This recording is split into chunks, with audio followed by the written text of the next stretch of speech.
મારું નામ હરેશભાઈ રણછોડભાઈ વિરજા. મારું ગામ છે શિરવાણિયા અને તાલુકો બોટાદ અને જિલ્લો એ બોટાદ.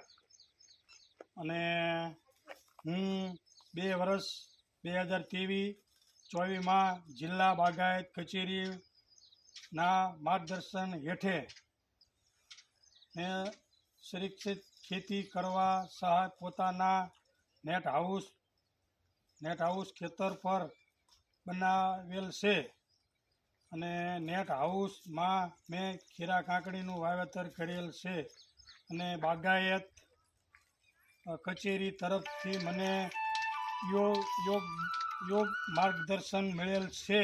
અને ઉત્પાદન સારું છે. તેમજ સરકાર શ્રી તરફથી નિયમાનુસાર સહાય મળેલ છે.